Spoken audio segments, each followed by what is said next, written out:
As a quick disclaimer, Kaysen and I only just received copies of this game recently, well after a lot of other content creators got their hands on it. And for that reason, and also because I spent all of last week traveling for work, we have not yet been able to finish Expedition 33 fully. Kaysen's close. I'm very close. He's now, in the story's final act, and I'm knocking on the door of the halfway point here. And for that reason, we're going to be breaking this review into two parts. This part will be a non-spoiler review of the vast majority of what the game has to offer. Part 2 will include both a spoiler-free and a full spoiler segment to discuss everything in greater detail. Subscribe to follow along with us as we make our way to the end of this incredibly impressive RPG.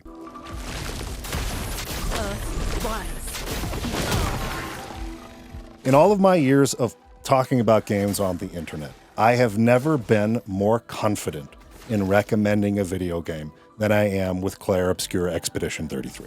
And that is with being fully transparent about the fact that I have not completed the game. Right. That's wild to make a recommendation like that halfway through a game, but I feel it too. This game is special. The development team is small. There's not a ton of marketing buzz around this game, yet this game packs a punch. This is a really, really well-made game. This game delivers on everything I loved about 90s era JRPGs, and also it gets rid of everything that I found cumbersome about those games. Yeah, that is my experience. To maybe go a little further on that point, this is all to say that it has exceptional turn-based combat that is exciting, flashy, and engaging long-term, and is never reduced to just pushing the attack button over and over again. It has a gorgeous, sentimental soundtrack. It has an overworld map. This is huge for me. We'll get into this more in a minute. An excellent story with strong performances, breathtaking art direction, and twists and turns I genuinely did not see coming. Additionally, it is undeniable proof that all of the things I've been saying about the greed and inefficiency of the AAA industry and about how turn-based combat and other relics of RPGs of this time are not outdated, and how breaking away from current trends and returning to some older ones would make them feel fresh again. This is all, as far as I'm concerned, indisputably validated all the things I've been saying for like 3 to 4 years. So with that said, let's get into the nitty-gritty. There was a moment in every RPG from the SNES and PS1 that was one of my favorite moments of this particular subgenre of RPGs, where you would get a new vehicle, whether it's the airship, that's the ultimate moment, or a buggy or some kind of ship that would give you access to more of the world. The world would open up to you a little bit more. And you would begin exploring in that vehicle and seeing where you could go. Oh, here's a new place. Oh, I could go there. Oh, what's that over there? I have not had that moment in a really long time. There was a moment where a very similar thing happens in this game. And I'm swimming through the ocean and seeing all of these new landmarks that I can go explore. And that feeling just overwhelmed me. And I felt like I hadn't had that in such a long time. And it was so refreshing and just reminded me of how cool this particular abstraction is and how effective it is. It's the fast travel where it's more interactive and you're actually able to move through things and see where you're going ahead of time. And it's really cool. And this game does that multiple times, actually, where the world opens up to you again and again and again. I love that.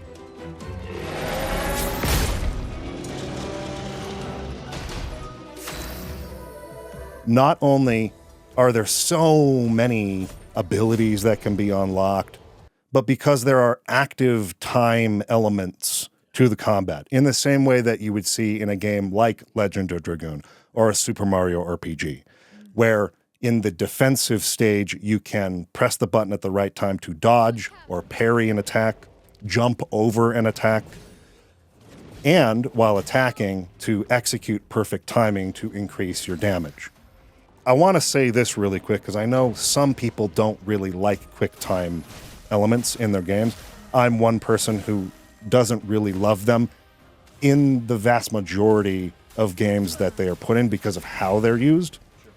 I love them here because it keeps you engaged in the fight. You aren't just selecting From a menu. From your menu and just waiting for it to happen and just trying to get through. You have to read attack patterns like you would in an action game, like a Souls game or a Bayonetta or something like that. And there's timing and rhythm to it that keep you glued to that controller and to that screen through every fight. You are no longer at any point passive or just mindlessly moving through the battles because of this. The ability system is excellent too. I really like it. It reminds me a lot of Final Fantasy IX and the way that you learned abilities through equipment. Now, this game doesn't have a robust equipment system like that. Basically, you have a weapon and that's it, and you can upgrade those weapons, but you don't have armor or anything like that. What you equip instead are pictos, where when you have them equipped, you automatically get their passive traits, like gain an AP point at the beginning of battle, or apply 50% damage to free aim shooting. Right.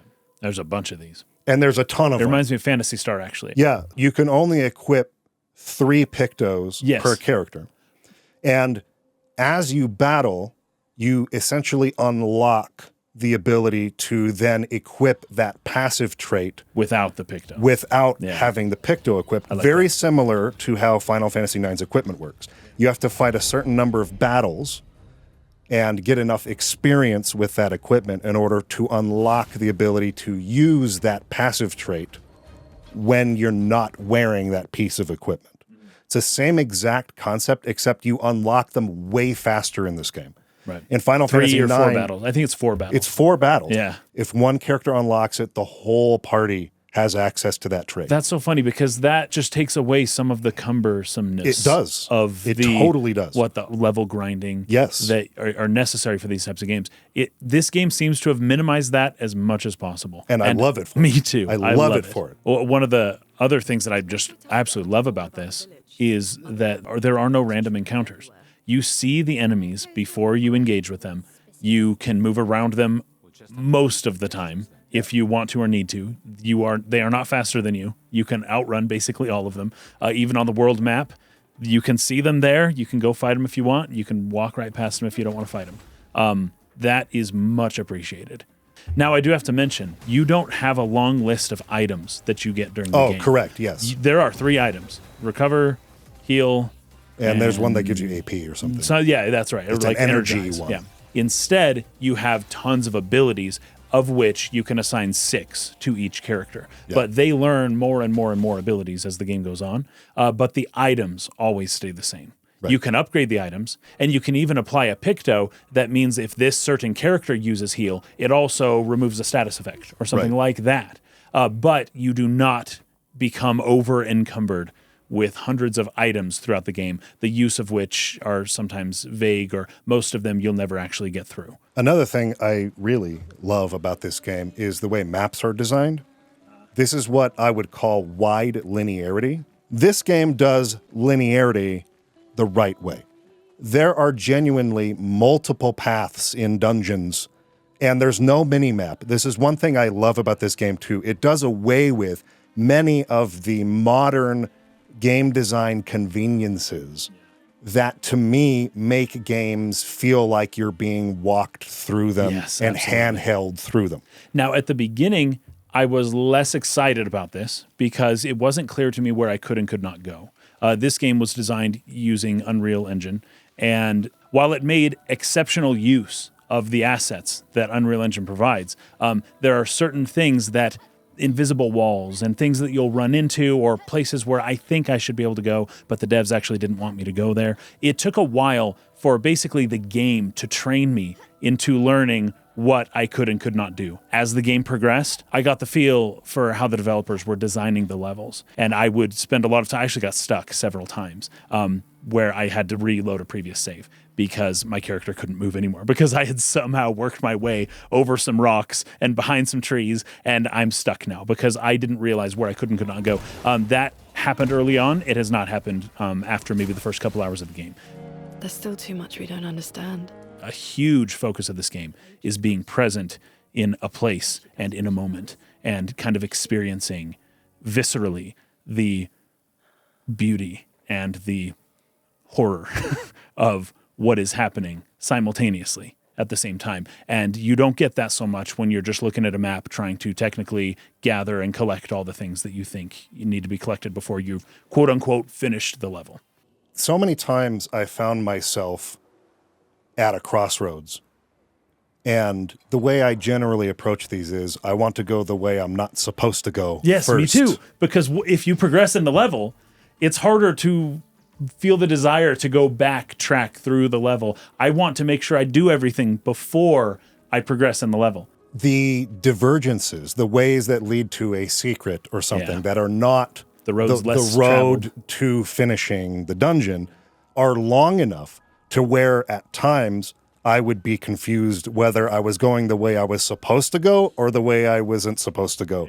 And I would stop and turn around and go back and try the other way for a bit and go, wait, I actually think this is the way I'm supposed to go. Let me turn around and go back again and check out that road. And you'll have 3 or 4 of these, maybe even 5 of these throughout a dungeon. Yeah. Where you have divergences and you'll go down this way for a long time. It's not just around the corner, get the treasure, come back. Right. You have to Sometimes do some platforming sometimes. Climbing. Or finding some places that are pretty well hidden or obscure in order to get the reward, whether that's a picto, whether that's lumina, whether that's a weapon, whether that's a journal from a previous expedition, all kinds of unlockables. Or even optional enemies to fight that are a little bit tougher than sort of the common fare in that dungeon. So while it is a linear game, and I think the game is better for being linear, it is designed in a wide linear sense that gives a solid reward for exploration. So you still feel like you're exploring the world, while at the same time not having it be so large, so vast, so labyrinthine that it's difficult or cumbersome to navigate. You always feel like you're getting through these dungeons. I think at maximum, I spent 1 hour in a dungeon. Sure, yeah. And to me, that's the sweet spot. I think if you go up to 2 or 3 hours in a dungeon, that's too long. And this game never overstays its welcome. And it's always mixing up each level visually is so distinct and beautiful. This is something I really wanted to touch on too, is that the art direction is absolutely phenomenal in this game.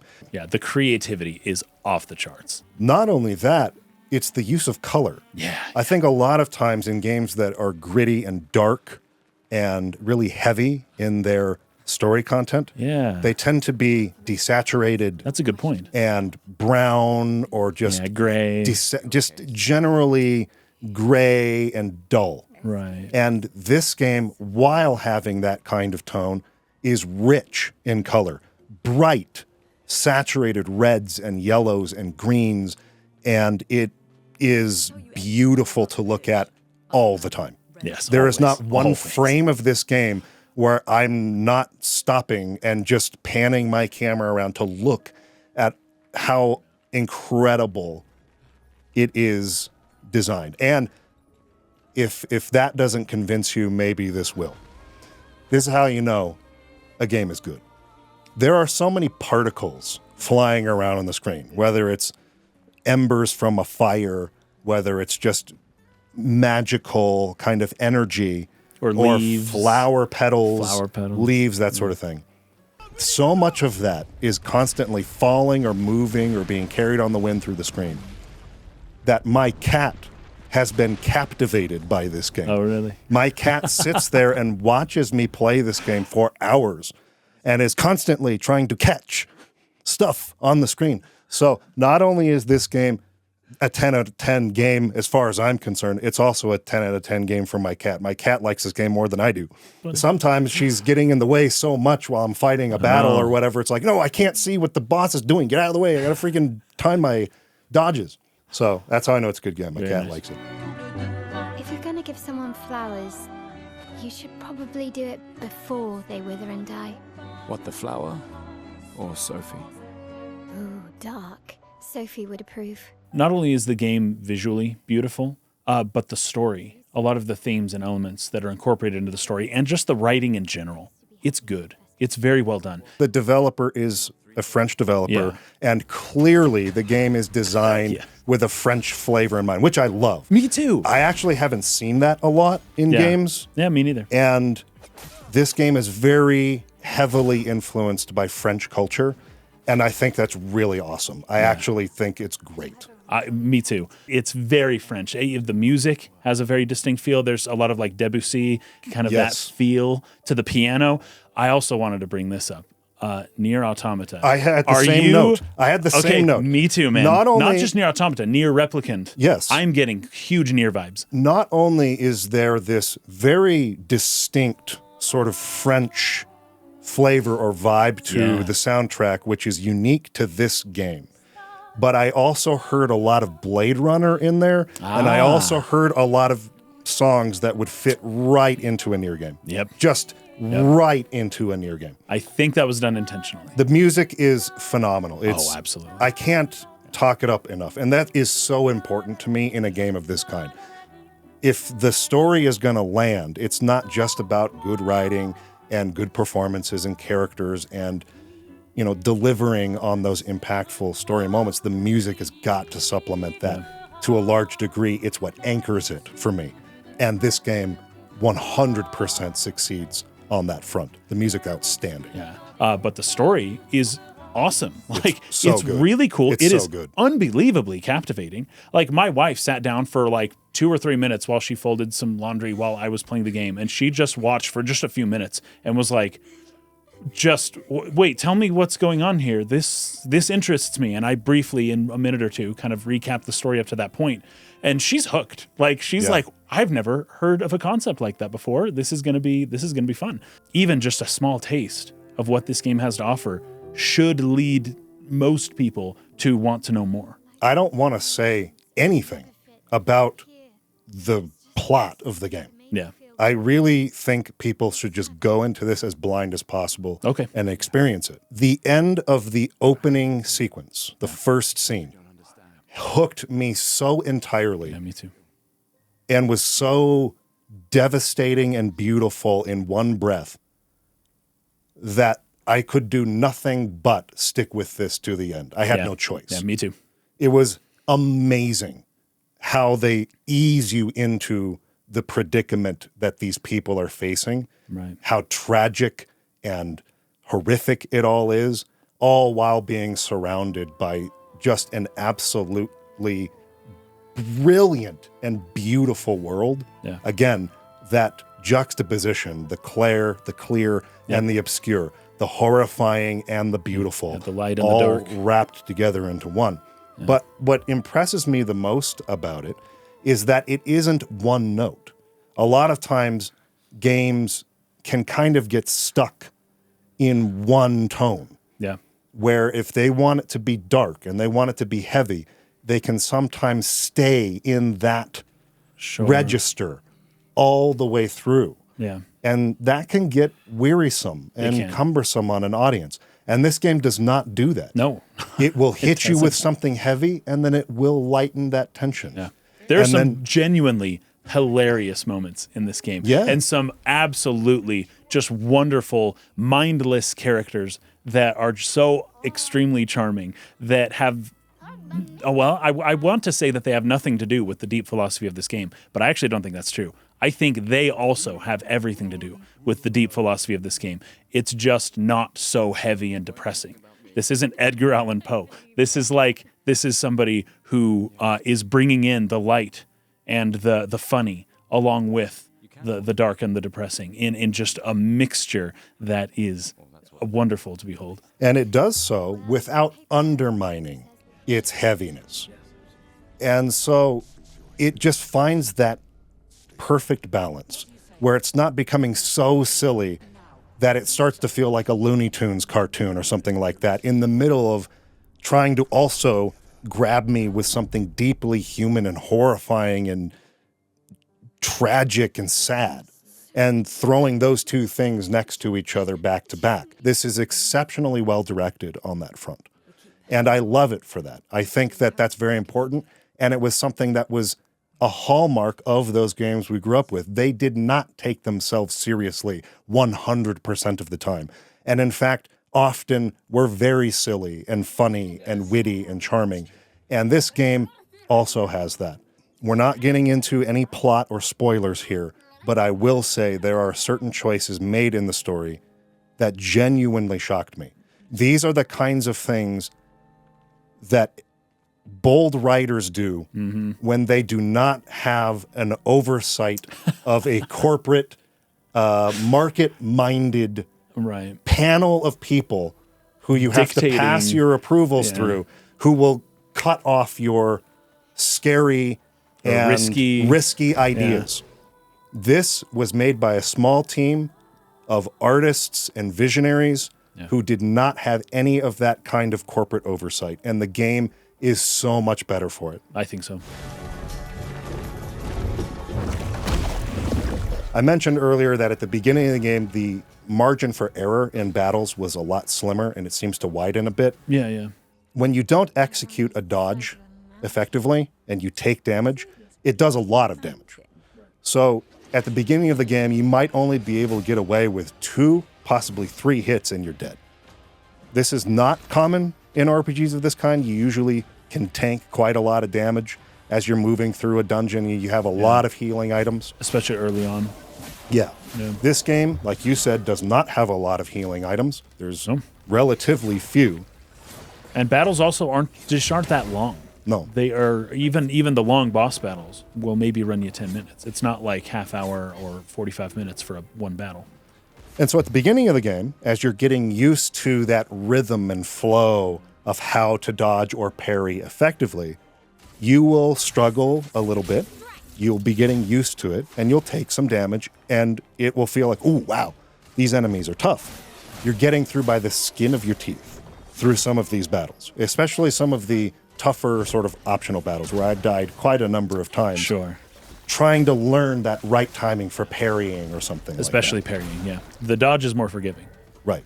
However, as you level up, as you upgrade your capacity and your effectiveness of your healing items, as you gain more abilities where you can heal in battle and things like that, that margin for error increases a little bit to where you can take more hits without feeling like you're going to die just by missing 1 or 2 dodges or something like that. And the effect that this has is that the game feels harder at the beginning and begins to get easier and easier as you go on, particularly if you're spending a lot of time exploring and you're leveling up. Right. I wanted to really take my time with this game. I felt how special it was, and I did not want to rush through it despite the embargo being the day that this goes up, and knowing I wouldn't finish on time. I told myself, I'm not doing that. I'm not rushing through this game. This is a generational type game for me, where the PS5 generation will be defined by games like this. This will be one of the first games I think of when someone talks about this generation. That's how good I think it is. It is generationally defining for me. Now, whether that proves to be true, to the masses is yet to be determined. But for me, that's the first game I'll think of. So it begins to get easier as you're going on. So as I got to the end of Act 1, I felt like I'm not really ever in danger of dying here. It's getting easier and easier. And I played on the middle difficulty. There are 3 difficulties. There's the story easy difficulty, the middle moderate one, and the hard one. Based on what you've told me about how they continue mixing things up in Act 2 and beyond. The game does start to get harder again. I know exactly what you're feeling. Beginning of Act 2, I was feeling pretty confident. By the end of Act 2, the game started to get hard again. And in Act 3, the game is quite difficult once again. I'm starting to feel the need to go maybe do a little bit of level grinding, which really isn't that bad in this game, and you don't have to do too much. Or maybe go and level up some weapons or do that kind of stuff. Go explore, find some more hidden items that'll be of use.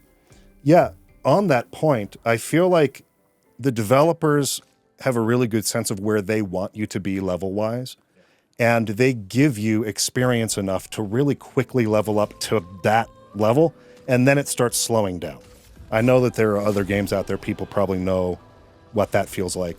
So when you're grinding, if ever, it's for a very short period of time. They very quickly get you up to where they think you should probably be as a target, and then the experience starts slowing down, and you know, okay, it's probably a good time to go fight the boss in this dungeon or something like that. So it does a really good job of keeping you in the right place and balancing the game very, very effectively.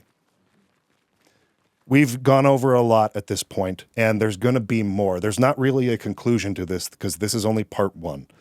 But we will be finishing the game here in the coming days and weeks, and we will update you on our final thoughts. If anything changes, I suspect it will not. You have a little bit more reservation than I do. Here's the thing. This is the 5th time in the game that I have all of a sudden had reservations. Oh, I don't know about that choice. Oh, I don't know about that. And each time, they have been able to draw me right back into the game and kind of dispel my fear about what I thought might be happening or where they might be going or what they might do. Each time it results in something that just I can appreciate and find beautiful. And so the fact that I'm currently going through another one of those, I shouldn't put too much stock in it, given the fact that I really trust these developers to do something that maybe I'm not expecting, and to really bring up something that maybe I couldn't see, but that once I look back, all the pieces fit. They've done it several times already, and I really appreciate everything about this game. Like, there is so little I find objectionable about this game that I trust them. I think they're doing it right. They're making the game the right way. They're telling the story in a way that is so intriguing, and I have so many questions, but I feel like they're gonna finish it off well, but we'll see. I will say that I feel they have engendered complete trust on my end at this point. No matter what they do, I feel like they know what they're doing. I think so. They know where they're going, and where they're going is a place that I want to go. I want to see it through. This is, so far, one of the best video games I've ever played, and I suspect it will stay that way, but I will have to hold off on definitively saying so until I finish it. Join us next time as we finish the game and have probably a roundtable discussion with some of those other YouTube channels I was talking about. And play the game and come back and be ready to talk about the story, because it is something. It is really something. Yeah. So the story's great, the writing's great, the game is just so much fun to play. We'll see you next time. Thanks for watching. Peace out.